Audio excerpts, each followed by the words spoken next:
and welcome back to Desert Theory, Farm Edition. We got this auger off the bin that's gonna make my approach to this auger easier. So before I had to come in and back up, now I'll just be able to drive in. Okay, you see yesterday's progress, filling this bin up, looking good.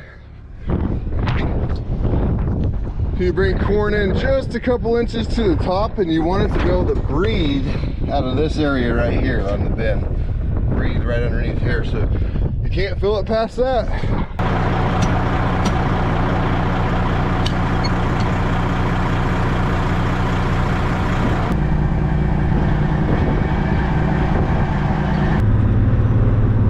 Okay, on the way out, first load of the day, baby. Let's go farming. Woo!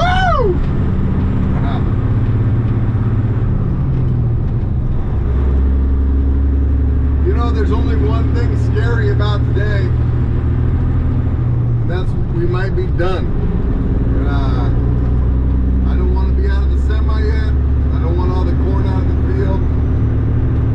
I was hoping we could go to like Wednesday. But it is what it is, I guess. Not enough days of hauling, that's for sure.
Second load of the day going.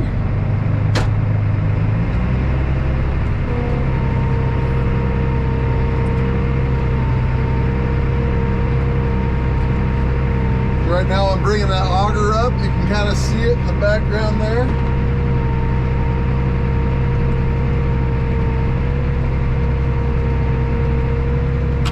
Okay, auger's up.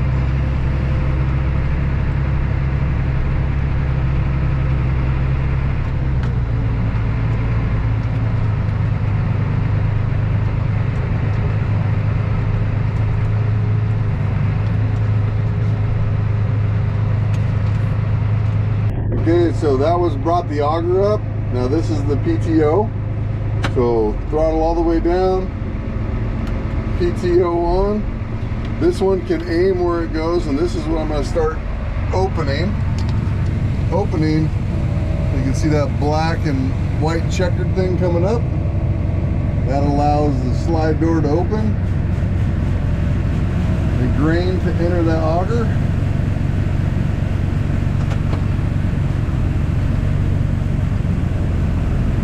Now I know I'm kind of hitting that strap there, and you can see it gets hit quite a bit. I try to go to the middle most of the time, but this trailer's sloped just a little bit like that, and so this corn's trying to roll off that back side, so I'm kind of trying to fill a little bit more on this side. I'm having a harder time seeing in there just because of the way the trailer's tilted.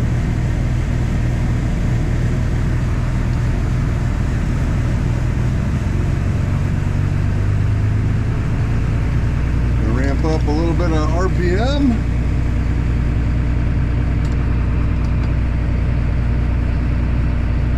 You can see the corn in the view window on that grain car right there, so it's completely full, or not completely. There's one more window that's not done now that we've unloaded some.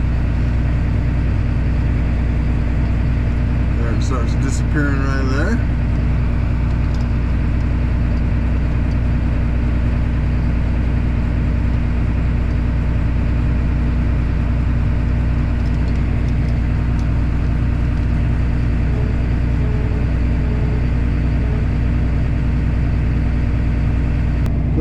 yesterday it was so windy that this corn was blowing out of here as we were filling, so it's really nice that it's not doing that today, saving some corn to put in the bins and not on the ground here.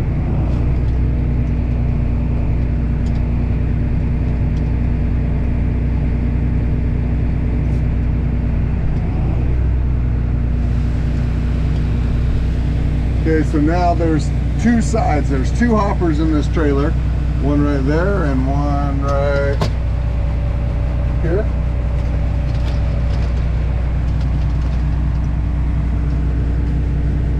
And we just started filling that second hopper when we ran out of corn.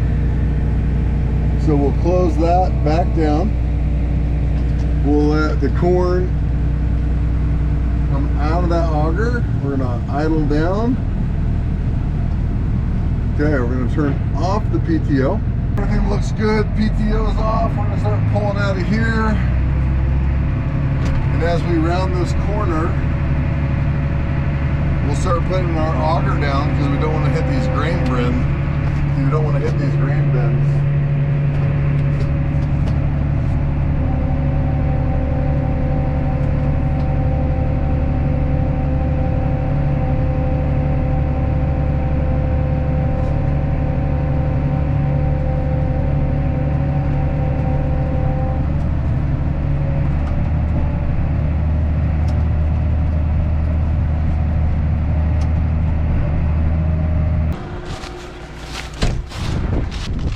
All right, jumping in the second grain cart.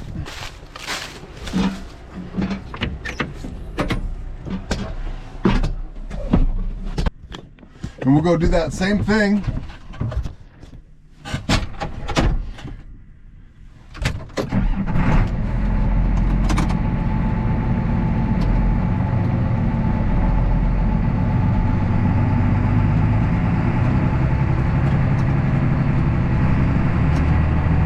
One more time.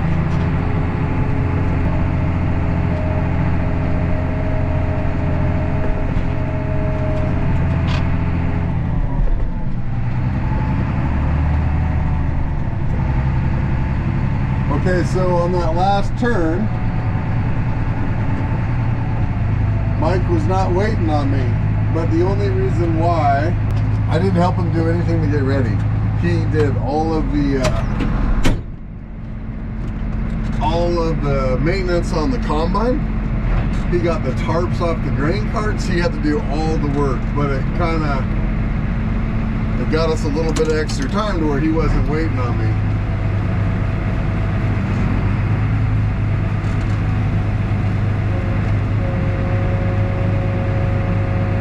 But he'll definitely be ahead of me on this next turn, because he's already combining. He's probably got close to a full hopper right now, so he's gonna catch me.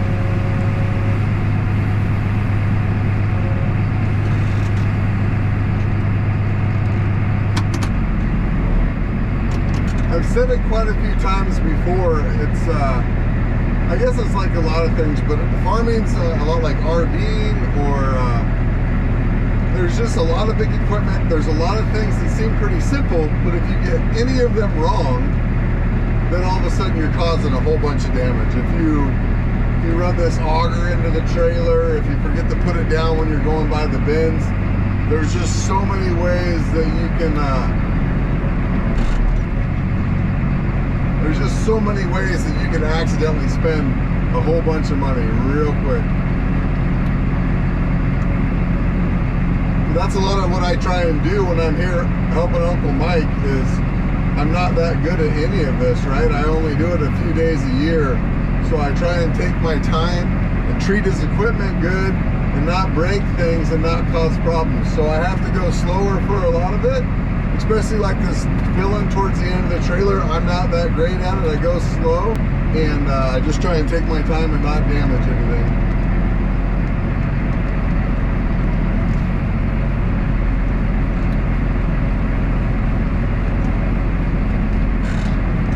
But right now I'm closing that feed into the auger. I'm closing that feed into the auger because we're gonna fill up. So what actually happens here is exactly what I was talking about not doing. Okay. I had to turn off that auger with it still full of grain. It is not the end of the world. It's just a little bit harder on the PTO, the start of it, and then the shear pin. I am so pissed at myself right now that I think this is completely hilarious. So I left it in here. Now the other thing that's funny here is I had to leave my auger up because that auger is now full of corn. If I open it, there's going to be quite a bit of corn that spills out. So I got busted.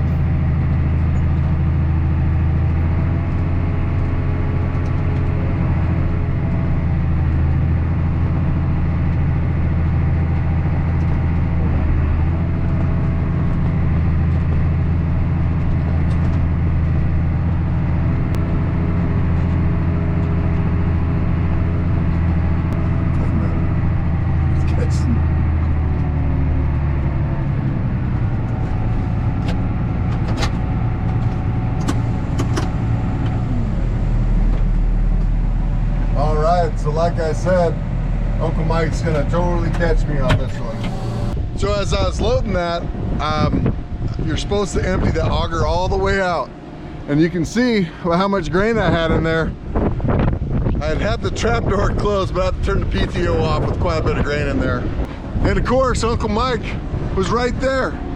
You never get away with anything. Anytime you're gonna mess up, he knows, and he has his combine parked right next to you. Look at. I don't know how he does it. Now some of you are probably going to say that that's too much corn, that's too much weight. You're wrong. So generally you have the fans off during this wet weather. You don't want to suck moisture in to the corn you're trying to dry down. But because we want to blow that chaff out of the top, we're going to turn it on just while we unload. While I'm sitting in here, you can really see the difference in the cab size of this. An older, smaller tractor, those the newer ones that we run the grain carts on are pretty spacious, pretty comfortable. And this one I can't even stretch out all the way, so made some upgrades to the cabs. All right, so we are only gonna fill this one to the bottom of the, right below the motors on that. So the Sturator motors, we're just gonna fill right to there. So we're getting fairly close. All right, so it is no longer sprinkling, it's raining. And I'm guessing that it's gonna rain. And I'm guessing it's gonna get rainy over in Denison too, so. We are probably going to be shut down one more load for sure, and maybe two. But it's rainy, yucky, so it's a bummer. See how long this takes to dry everything out, how long it's supposed to rain for. I don't know. All right, the other thing I'm going to try. This was in the fridge and it goes bad today, so. I'm gonna try a double shot Starbucks energy drink. I usually don't drink them because they make me a little bit weirder than I am. In fact, I've only had one and it kind of scared me and I never had another one. So we'll see what happens.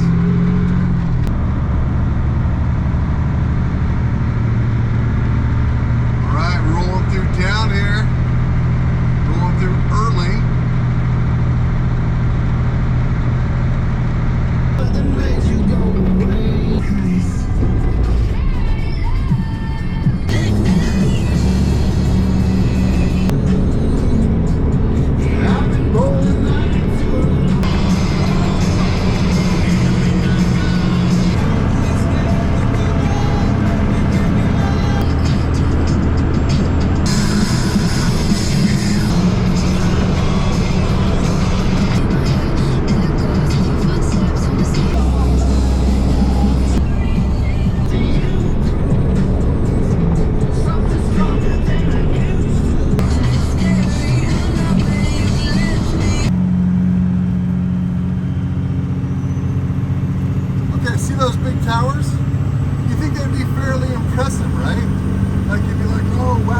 have good radio and communications out here.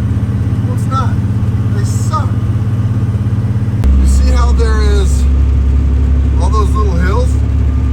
Well, each one of those hills represents a new channel that'll change to, or a spot where you have to find a new station because the reception or whatever it is, the radio waves are so bad. Very frustrating. Can't even complete a whole song.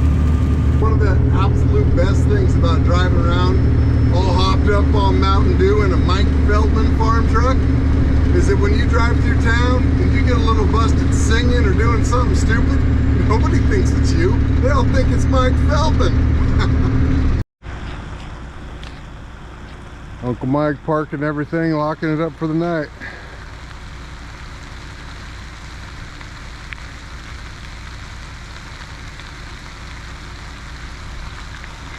Better buy more beer. I think that's a great idea. Okay, so I think every log truck driver, farm semi driver can describe or knows the feeling that I'm going to talk about. And it's taking a completely loaded truck and going into a big corner that's banked on gravel and feeling that thing lean over and go around the corner. It's just so cool. I don't know why, it just is.